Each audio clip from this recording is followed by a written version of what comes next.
tukwaniriza mu program ey'ensonga Lugonvu's Show.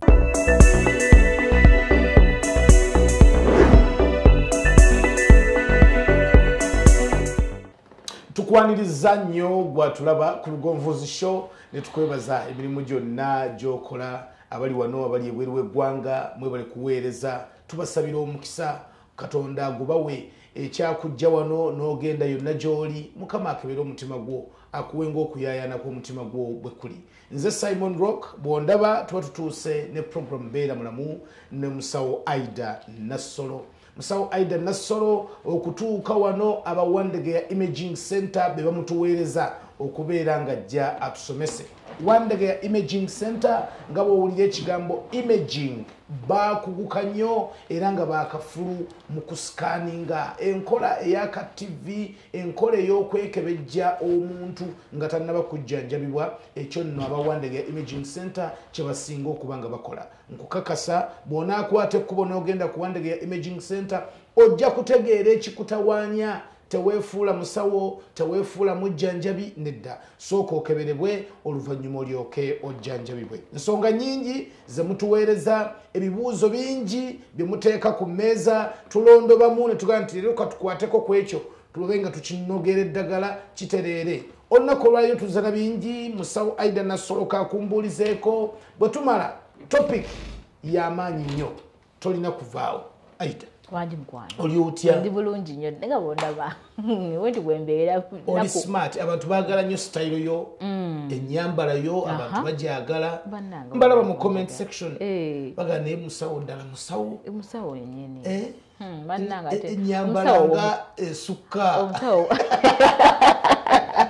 Musawo omukwano waliwo ne yagamba nti bano ba minister be batuwa nti minister state minister w'ebyobulamu omukulembeze w'eggwanga lwaki Nassolo oyo tamutukonnomolerako ekitiibwa nozagala byabufuzi tebiba byabufuzi buweereza obwominisita obuweereza buli wali ng'omuntu azze anoonya omwana enseke zimuluma n'addayo ng'enseke ziwonye ng'afunye omwana awo Katonda lwaki mutya ebyobufuzi temwagala kuweereza bantu buno obuweereza bwe nnina Katonda yabunneesigisa katono nnyo singa bukya olunaku olumu kulembeze w'eggwanga n'akulengera kuba binaabiraba bantu abo balaba naga naye omukyalo oyo nze okusinzira ku magezi genkulabamu ebintu obimanyi obukugu obulina kankugonnomoleko obuweereza okulira minisitule y'ebyobulamu bannange ate kati abagenda kunzija ku buno osinga kwagala eno ku bagenda kunzija ku buno okukwata ku muntu buno Katonda bwe yampa kati bonziza mu obwo obw'okutandika okutambula ate no gundi ono aba abulwa service yawe ate tegala kuwanika bigalo andekere buno kasitama nga njasobola buno Katonda abulimu wakati era emikisa gyabumpereddemu njagala okwebaza abantu bange abalungi banzikiririzaamu Katonda ampadde omukisa abalabi ba Lugonvu's Show ne batwagala abantu ne bakukkiriza nosobola okubaweereza bambi mwebale nnyo guno mwezi gw'amazaalibwa gange kati ndi kwebaza bakuzaala mu July nga 8 so kuleke leero mmeka leero 5 leero 4 Sunday leero lezo naye nga 8 July tobuuka oli wa Monday oli wa Monday Kenya uzikiza ku Monday tulina okugenda ku Wandegeya niwabawo omuntu abonaabona so kati ndi kwebaza nebaza Katonda olw'obulamu obulungi bazadde bange abanzaala abalwadde bange buli muntu gwe nali nkozeeko abamulwadde wange leero olunaku lwa Sunday ennaku z'omwezi 7 olunaku olw'enkya ge mazaalibwa ga Aida Nassolo some love guys some love happy birthday leka nkakuyimbira nokakuyimbira happy birthday to you happy birthday to you yes happy birthday dear Aida happy birthday to you okay emyaka gyesigaliza emyaka nayo gyaffe gy'abakazi ogimanyi muli ku ka anti-aging naye nga ndi mukazi mukulu ndi maama w'abaana yes mother of 3 children a mother of 3 yes ndi mukyala mufumbo tugenderewo ku mulamwa ekisinga okutawaanya abakyala yes ensangi zino naddala abakyala bagenze ku ndagu abakyala bagenze mu makanisa tebakyava mu makanisa abakyala bakabiridde Katonda alinga yaziba amatu oluzalo lufuuse oluzalo aida obugumba obweyongedde ensangi zino omuntu n'azaalayo akaana kamu n'anoonya akaana akokubiri ne kamufuukira golodi ne kabula secondary virginity nga munnanga oli okitegeera abantu n'anoonyayo wadde akaana akamu n'agenda emyaka 2, 3, 4 ne bigaana kyokka ng'ate abasawo bamulaga nti alyoke periods azigendamu omusajja amulina buli kimu kiryoke omwana n'abula obugumba lwaki bukudde ejjembe twabusomesaako dde obugumba secondary infertility mbami n'abakyala naye tugenda kwogera ebizibu ebitawaanya fallopian tubes mu bakyala enseke amagi gyegali enseke mukyala yenna yena ddukuba oluseke engeri gye lwakulamu oluseke olutali luno olwaffe nekasuku enseke kati nyingi waliwo oluseke olwange n'omugenzi Katolo Bwama olwo nawo oluseke katuli ku luseke olw'okuzaala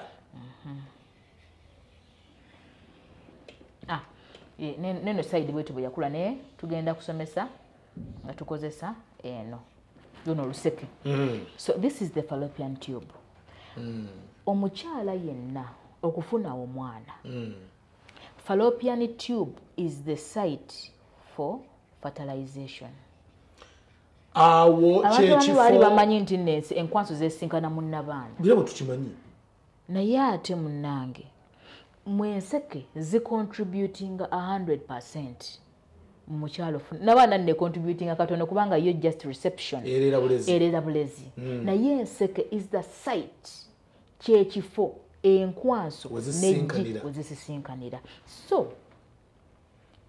omwegatta n'omwami wo omwami spams aziteeka wano bw'aziteeka mu spams zo ziri ne Katonda yatonda spam ngezi tebula oluyingira mu mukyala ejja ewuga swimming ng'ejja ewugira mu ki ewugiramu ejja n'emmere yaayo ejja n'amazzi ago ga semen bw'etuuka mu vagina ne vagina ebyana oluzzi luli oluseerera olwo lugiyambako neyitawo egenda ewuga jjukira emmere eyaze ne semen eri mu semen ne mu vagina epiikinzeemu emmere bagana amazzi omukyala gafulumya nga ali mu nnaku z'ofuna olubuto gayambako spaamu eno okubeera mu nnabaana nga tefa kati bwewuga gabamu obulamu gabamu nutrients spaamu erya amazzi bwe bulamu bali bategeezaga spaamu eringa musajja era agireeta ebeera erya buli ddakiika ate ebeera nnamu wera n'omukyala ng'otambula naye nga spaamu zimwe ziri muno zitambula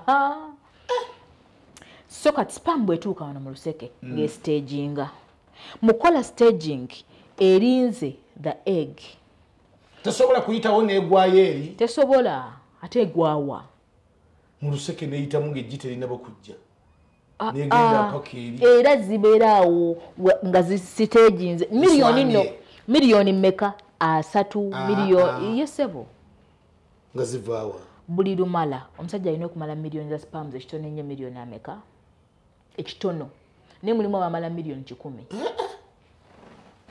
so ebintu emundi mubyogere nga bya ddala siri wahabo emiliyoni za spams 2 nga ziva mu nze era any man who has sperm count below 15 million we call it oligospermia low sperm count tazaala sperm zo ziba ntono miliyoni 15 miliyoni 9 wali abalina bu miliyoni 2 kati kati ezo ebintu ebintu tobiyitako buyisi omusajja abalaga balina miliyoni 3 nga yalina bu miliyoni 2 kiva kuki okubeera nga spam zo ninazo miliyoni 2 sizintono miliyoni 2 butono mukwano ne miliyoni 5 butono yatugamba severe oligospermia atanze balina bu miliyoni 2 nga bufu oligoteratospermia nga bwafu bukwanso nga ne bu spam obutono tono bwolina nawo bufu kati kyekitawanyisa omusajja n'alemesa okuwanikisa omukyalo neki takyawakisa takyawakisa lubuto kati gwalina ziri eziwakisa oluziteeka wano miliyoni 10 miliyoni nga 4 gayingira mu lugendo luno it is a long journey ezimu zivaako nezikola ki nezifa lwakuba wabimanyira nenze ndaba muntu munongo omuyiwamu miliyoni nyeza spam ate gwogenda zirawa spam za microscopic. You cannot see them with your eyes. Yes, they are microscopic. Mioyo. Tosobola giraba. Era mioyo because we abantu. Kati gobo steeka wano mu luseke. Ejji kunnaku ziri ezofuniramu olubuto. Ejji ligenda li ensteke zino ziyina obwoya tubuyita the silai. Okay. Kati kankulage. Kankube ekifaananyi ekituufu nga bwe kibeera. Naye obwoya nakyo kiwulikika bulala obuviiri. Wano fallopian tube eyina ebigalo tubiyita fimbri. Kati eno ye ovary. Okay? Omuva amagi. Kati fimbri bino ebigalo ennaku we zituuka bigenda kuddira bipiikinga ejji wano. Ejji lijje ampula. Ne Katonda ngali n'amaanyi. Katonda mugezi. Katonda mugezi nnyo. Kati bino ebigalo lupiikinga ejji nga lijja jjukira ono omusajja mukulu aba yaseetinze. Olutuuka wano. Baswame. Olutuuka wano shwi. Ng'akola ki? Era spam embu emala okuyingira. Ejjeyo teriddamu kuyingiza nkwaso ndala. Twagamba ejji we likkiriza spam endala okuyingira gye twayita molar pregnancy. Twakinyonyola bulungi nnyo. Yes. Kati era ng'ejji lyesingira gwe papa. Fertilization. The zygote, the embryo emaze okukola ki? Okuforminga. The male and female gametes meet to form a zygote. Amagi abiri gamaze okusinkana ne gatonda ekintu. Okitegedde. Era bwe bimala okuforminga bino bimalawo ennaku 5 ku 7. Mu luseke.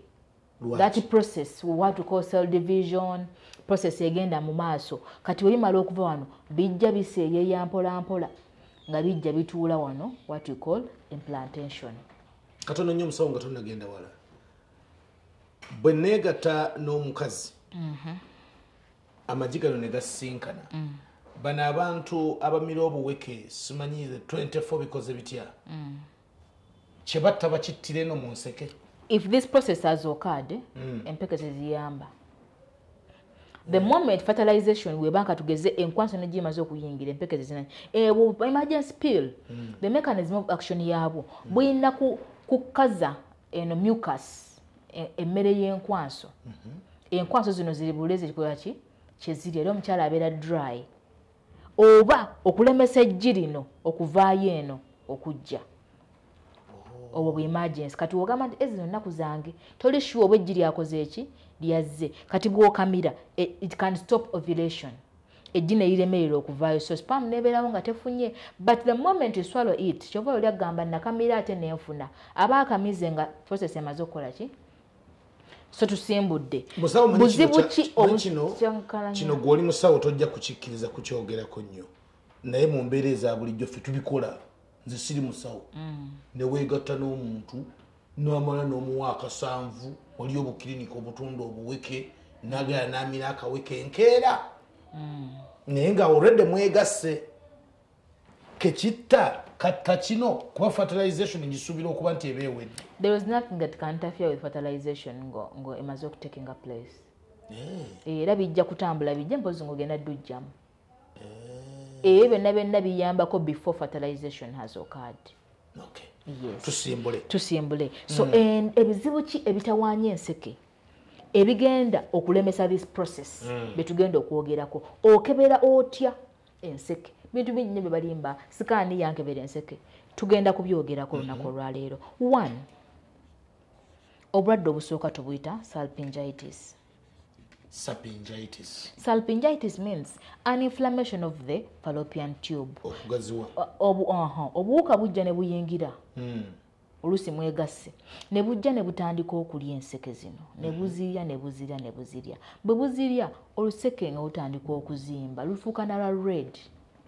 nga luzimba nga lumyuka nga luzimba bwe luzimba nga utandika okutujja kitu abdominal pain luyinza okuba la right oba la left mpulira wansi mpulira wano wantujja bwonyegawo bwoti mpulira ekintu ekikola ki ekintujja ng'olwo obuuka butandise okulya eki oluseke luno kati oluseke luno we bululya spaamu eno egenda kutya ewantu wano kubanga wajja beera wookya wajja beera webbugumo so kati oluusi egiriyinza okujja naye sipaamu eno netagumira the unconducive environment sipaamu eringa musajja eyagala wali emirembe ka environment keeko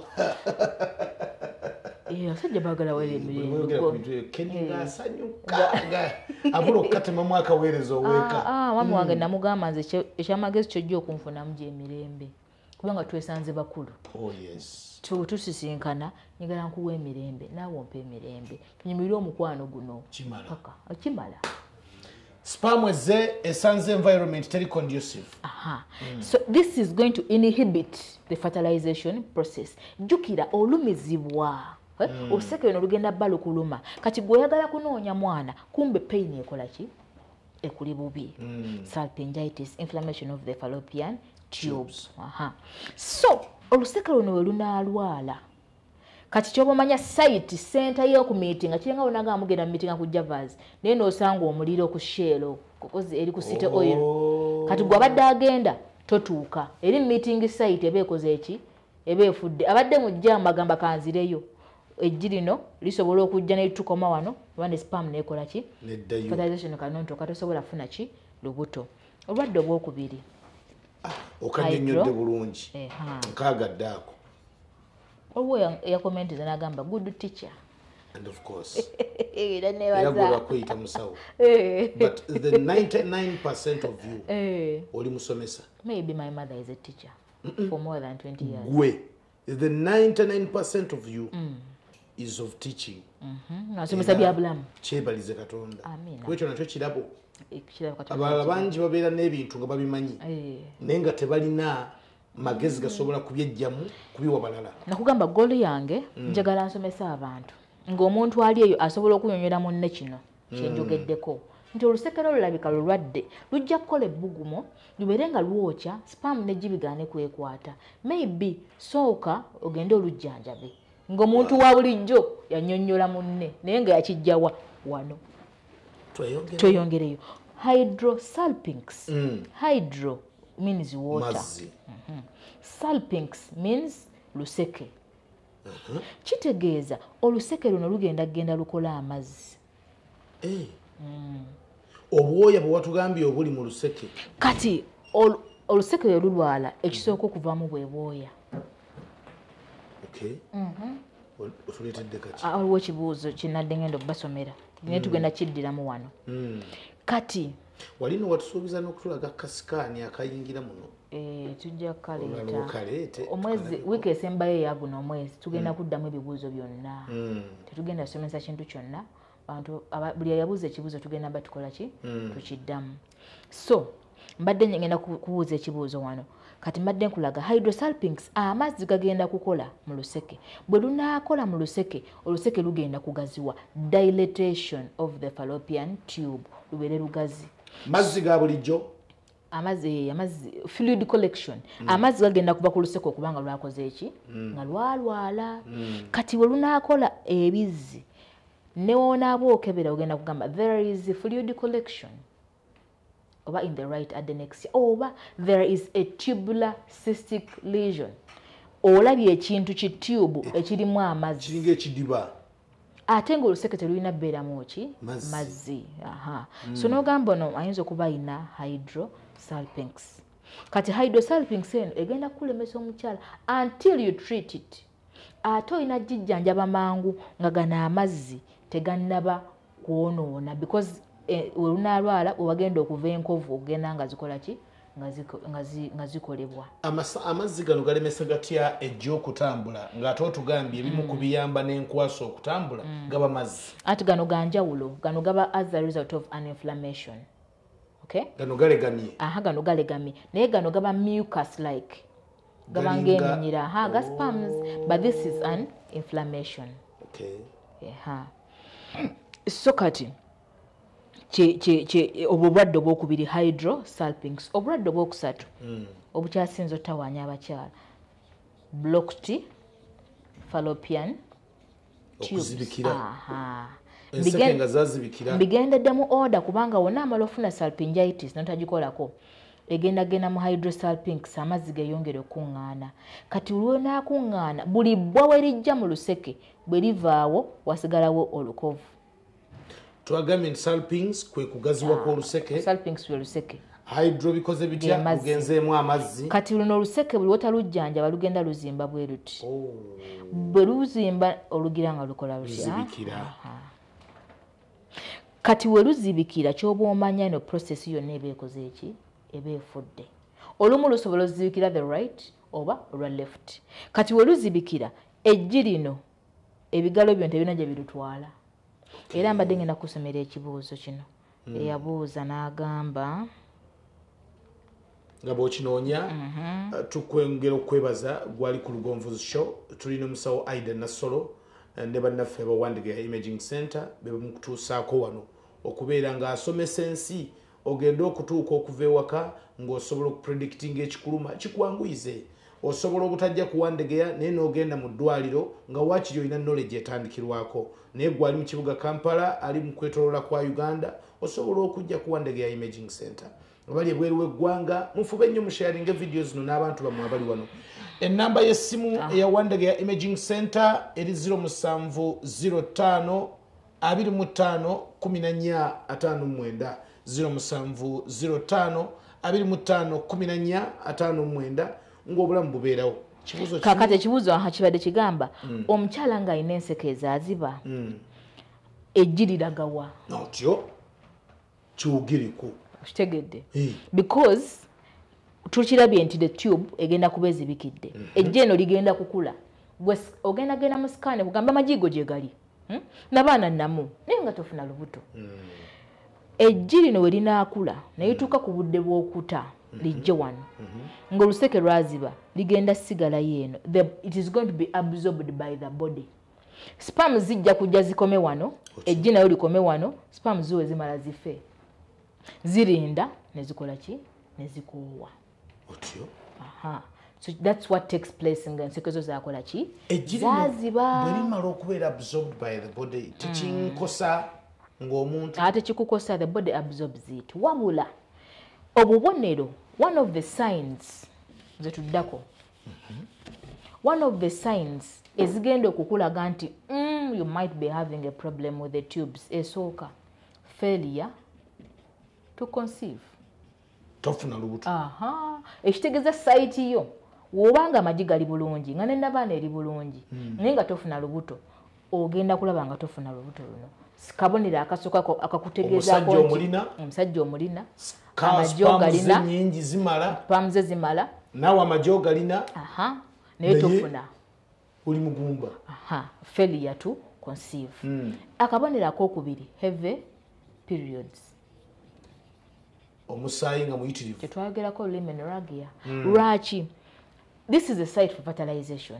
So this ekitegeeza the fallopian tube plays a role in the menstrual cycle. Era ojja kuba heavy ne irregular. Kati tolina biseera bituufu. Tolina biseera bituufu. Anytime bleeding. Kana akabonero tekali confirmatory nti olina obuzibu n'enseke. Naye signals ezikwetaagisa okugamba nti no sooka ogenda okole ki okebereko olabe. So bubonero zino ejji we linalemererwa okuva eno nga site eblockinze periods zino zigenda kuba zitatankanyiziddwa. Kyova olaba anytime you can menstruate. Akabonero akalala abdominal pain. Obulumi mu lubuto. Mundira nogamba musawo bana endira zintujjiza musawo mugongo gunnumye eno wansi kubanga buno obuuko obuleeta kino babuyita chlamydia. Chlamydia ne gonorrhea. Bulya bwe bukulya bannango bwekyawa obeera ne discharge. Kyewayogera nti enziko erumanya abakazi okusinga n'abasajja. Eruma because balumira munda. Yegenda okwonoona bino era ojja kulaba omuntu ng'atawaanyiziddwa enseke agamba naye musawo obulwadde buno bunnumye bunnemeddeko. So kati tukitwale nga kintu kiri serious ekintu ky'okufuna olubuto. nga tonnaba kwepiikuula bidagala simagenda bamutula ku ngo simanya bakukola ki first check yourself obadde otawanyizibwa nnyo ebizibu bino okitegedde katugenda kwogera ku investigations kubanga ebintu bingi nnyo ebyogera okebera otya nti musawo kasikaani bakateka ku ngulu ne baŋŋamba enseke ennamu sikaani teraba nseke zaazibikira nkiddamu the ultrasound scan eno scan eya bulijjo eyita ku lubuto tesobola kukulaga nseke zaaziba oba nedda yekulaga nseke nga bwe ziri enseke zino singa onaaba ne salpingitis eri transvaginal scan gye twayogerako eyita wasimbo ejja kulaba nti obuseke buno lwazimbyemu lwalwadde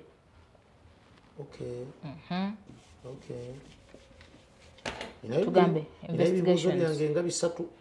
investigations transvaginal scan egenda laba nti lulwadde muwaso ojja genda mu scan ng'olumizibwa mu ndira kati nawe ojje wange nkugamba naye ng'ejja olumizibwa mu ndira tusooke tukole scan eno tulabe enseke zendwadde amagye eno ye walwadde lwaki olumizibwa tosobola kufuna lubuto nga system ekyalimu ki olwadde so bw'ona amala okukebera transvaginal scan nekutegeeza nti olina salpingitis okay you treat the salpingitis eno neewona bwewona omukyala ono alina emikisa mingi egifuna ki olubuto naye omukyala wajja nagamba nalwalako naye nendwako nekijanjaba nga tewona infection nenziramu pain nebeera ng'enziramu ng'omugamba do what we call a hysterosalpingogram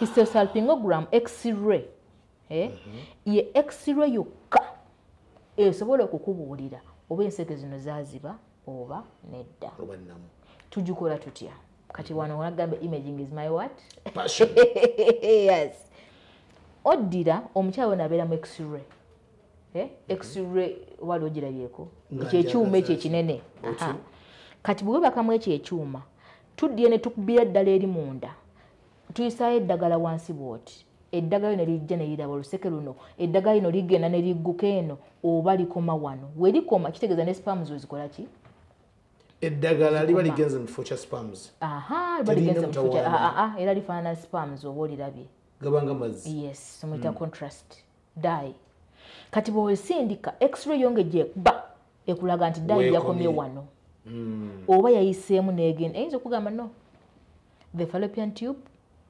amazzi tegayiseemu that means this tube is blocked tukola both the right and the left kati omuntu atawanyiziddwa okunoonya olubuto mu mwaka gumu ebiri nga tannakeberako eyo test era aba ali mu muzannyo kubanga yegenda okubuulira ekiddako because enseke we ziba zaazibikira all other next steps ziri a bit expensive kumoteeka okulongoosa laparoscopy bakubayo bateekamu obutuli ku lubuto ne bagenda ne batereeza enseke ezo naye era byonna bisobola okukolebwa ng'omaze okukebera ki enseke era test endala gye mbadde ngendo bagamba laparoscopy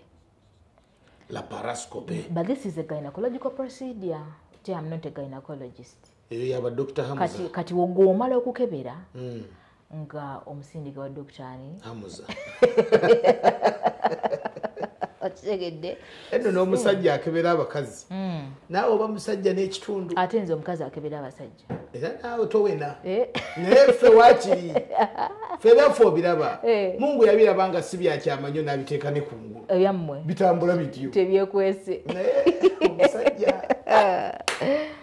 so ekibuuzo kyoyo omukyala yakibuuzizza nakavidiyo akamu ke nakijje nengamba nja kukiddamu omukyala asusizza emyaka 3 ng'agenze akula 35 ng'agenze akula naweza emyezi 6 nga yeegatta ye alina okujja n'asooka ne tumukebera oyo speed awezeza emyaka 3 anti 3 oba mukadde omukazi aba kadde oba mukadde ku myaka 3 omukazi myaka 3 oba mukadde mu nsonga z'okuzaala naye era omukazi w'emyaka 3 oba mukazi mukulu obadde okyamuyita muwala ng'alina 30 years ate omusajja ye aba avubuka naye omukazi olaba ne minisita w'ensonga z'abavubuka ali myaka kyogamba omusajja w'emyaka 3 asobola okuwasa omukazi w'emyaka 35 omukazi aba mukadde nnyo era bagamba omukazi nga mukulu naye ng'omukazi alina 35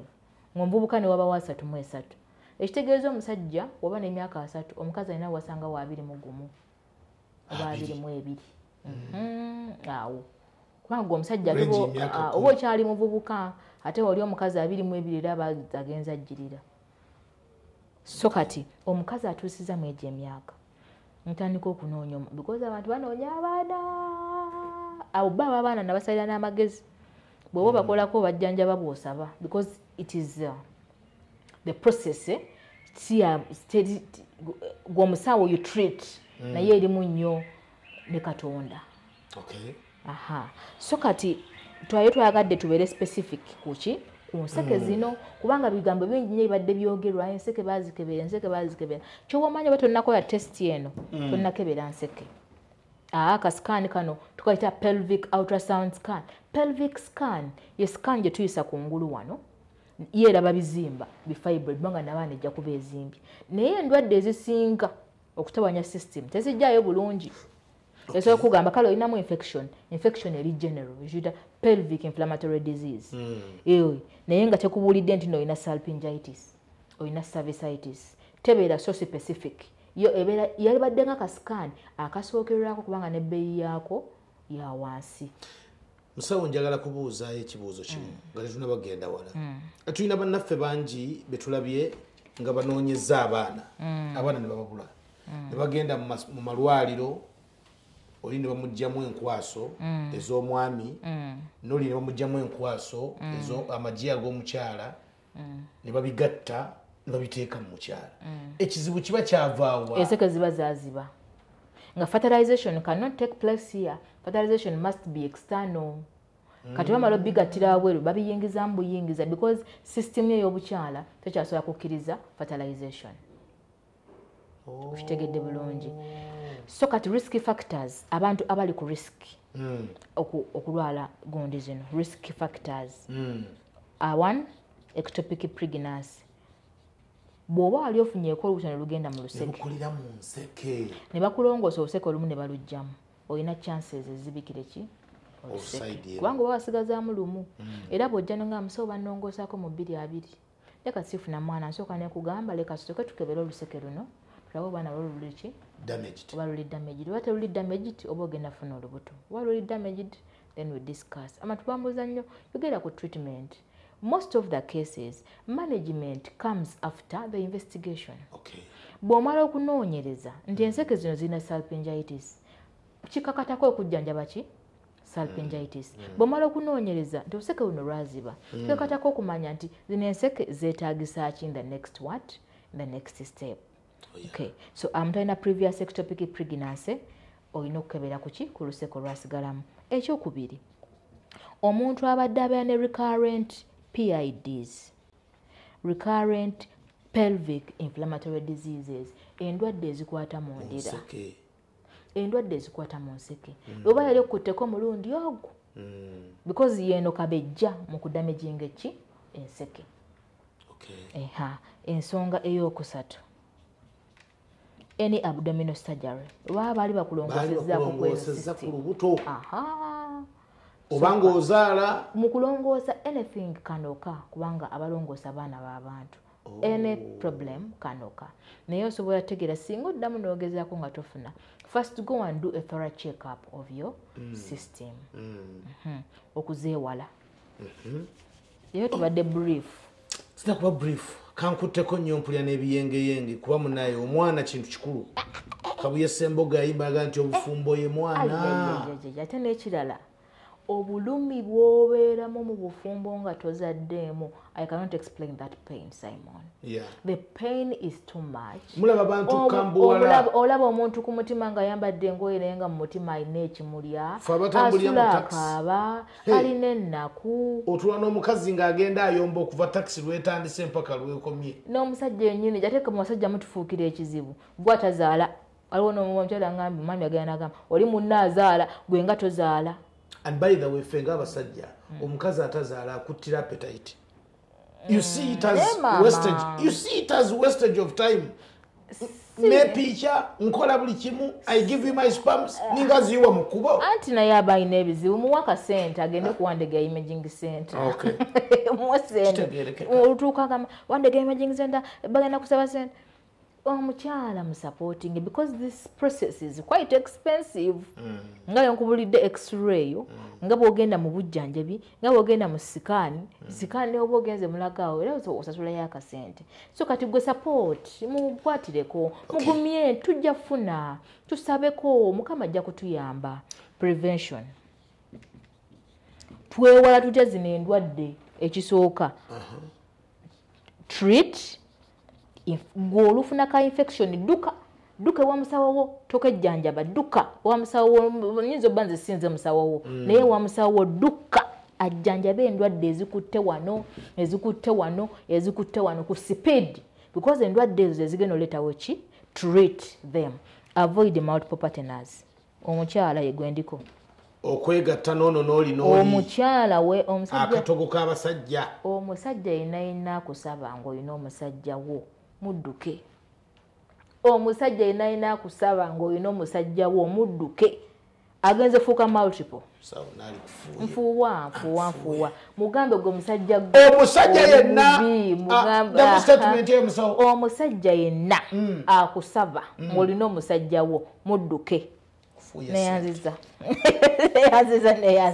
yefuuwa kubanga omusajja ono ali kuleetera bizibu nkugambe nina omusajja wange ate gwe oyagala nkutuggewa okitegeeza ogenda kusaba ate ogende oteeke wano ozze n'obulwadde bwo kyokka ono wange naye ajje atwale obulwadde ogende mu nseke zange ozoonoone omusajja wange asabe omwana nga sikola ki mututtira mukavuyo okitegedde oba sheekome wano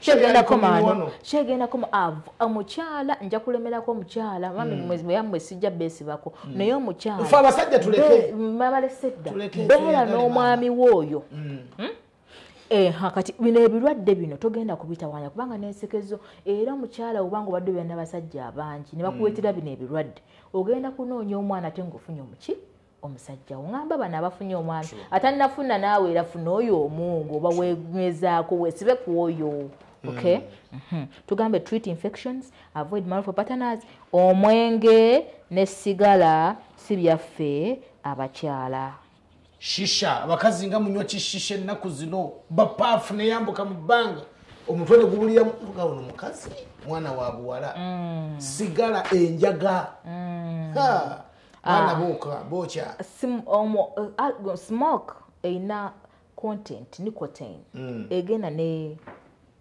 nekola those damages in the reproductive system omukyala teyalinywedde bintu ebyo era omwami yaŋŋamba nze mukyala wange namuvaako lwakunywa mwenge sinze kubaka na mukyala atamidde traditionally waliwo belief nti omukazi bw'aba olubuto simanya anywa akawalagi kooza omwana simanya omwana n'avaayo nga mweru byabulimba tebiriyo kwagala kutamiira byabulimba tebiriyo naye tusomesezza eggwanga shene enyimidde ennyo naye abakyala yagaliza munno bwolaba munno anoonya omwana muweereze link ayongere okumanya atannaba kunywa mmumbwa mukalakaasa atannaba kutambula agenda Tanzania kunoonya luzaalo oyinza omusanga atambula agenda eyo naye nga omugongo gwonna gwakutuka abadde infection zimuluma nga discharge evaayo masira meereere nga kwegamba ali kutambula eyo neeri naye nga yennyini ye mulwadde alina okusooka okukola ki okujjanjabwa. Thank you so much. Musawo nga tonna bakuvaawo. Imaging is my passion. Imaging is your passion.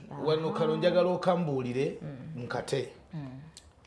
Twakula batugamba n'abakyala balina enjogera oba wali ogiwuliddeko nti omusajja gwe nafuna si walunyu afukirira si walunyu. Spams zino nsaba kumanya zirinamu ekirungo ekyenjawulo kye mwetaaga mu okugejja hipsi. Spams z'abasajja zino zirinamu content eyamba abakazi okugejja amabina okunyirira ne mugweri. Mulyoke mutugambe nti gwe nafuna kati si walunyu. Waliwo ne spams ezinywa abakazi. Ezinywa omusajja buli bwakuyiwamu miliyoni zinyanga bwozitugambye gwe nongo gwerero gwawo ayinza bozifukamo naye ng'ompa stress nga mbeera neyaliikirira ate wagenze ne maid ate wagenze ne gundi n'oba olina spams ennungi stress ntandikidde eno n'oba ompa spams miliyoni 10 but nga nze omuntu ndi stressed nkweraliikirira wagenze eno tewalese kameeza wakoze omutima gubeera nga gukutundugga ne skin yonna yeesika nobeera nkati yalina ettamba ogenda oddisanga koze ki nga mbugugugu so kati it is backed up by the normal environment gye mubeeramu ng'abantu. However, spams zino zicontaininga nutrients. Spams zina salts era bw'ozinuunako bw'otifa abakyala bw'onoowulira nga mulimu akannyo tezina mutawana ne bw'onuuna oyinza okunuuna infection wegendereza ezono mundu z'obwonoonyeko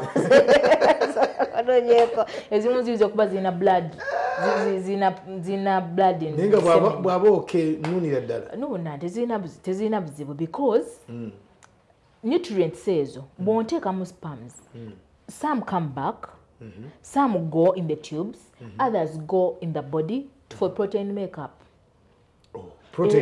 Era omukyala afuna ekirungo ekirungi omulaba protein zirya tamali walikola ki mubeere bulungi mweraba.